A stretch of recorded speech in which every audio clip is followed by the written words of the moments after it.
Dovoľte mi na úvod povedať, no konečne. Trvalo to iba 9 rokov, jednu vysokú školu, množstvo zjedených kebabov a hodín pri kosení.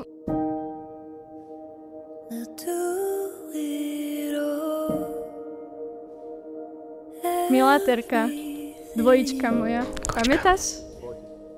Terka a Jolka, rytier a princezna, šiltovka, tenisky a bicykel, to si bola skrátka ty.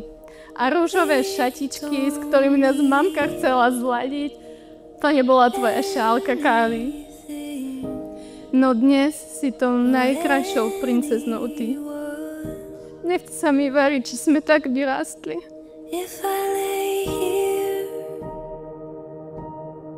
If I just lay here, would you lie with me and just for... Môj milovaný, bude to 9 rokov, čo spolu kračujeme bok po boku. Ten čas ubehol rýchlejšie, než som si kedy vedela predstaviť a predsa v ňom. A predsa v ňom bolo toľko chvíľ, ktoré pre mňa znamenajú celý svet. Boli to najlepšie sekundy, minúty aj hodiny môjho života. Pamätám si, ako som nedočkavo sledovala hodiny, kedy už príde polnoc, aby všetci išli spať a ja som ťa konečne mohla vidieť. Taktiež, ako som sa kedysi modlila, aby čas bežal pomalšie, keď sme sa stretávali po nociach. A potom som celý deň myslela na to, že si nevyspatý v práci a odpočítavala ten čas aj za teba.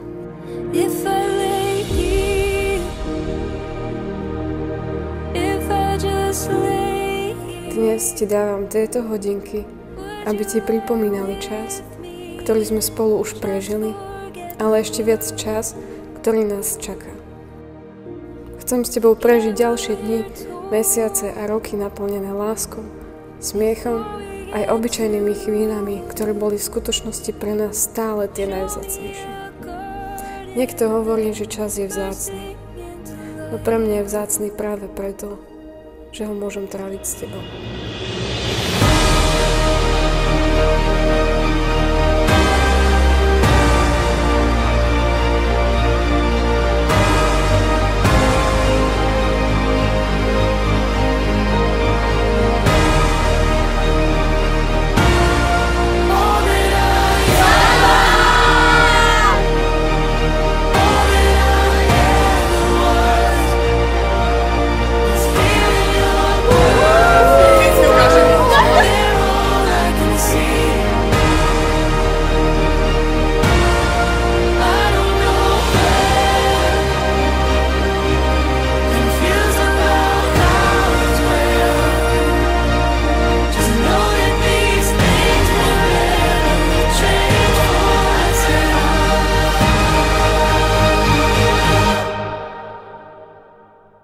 Preto robte pre lásku všetko, možné aj nemožné. Smejte sa veľa, odpúšťajte si ešte viac, lebo láska za to stojí. Buďte verní sľubu, ktorý ste si navzájom vyslovili a stojte jeden pri druhom po celý čas. Ej maľaru, dobre si maľoval, našu terku, Patríček sebe vzal. Daj Bože im lásky, na nich veci majú šumné podsoby lásky. Daj Bože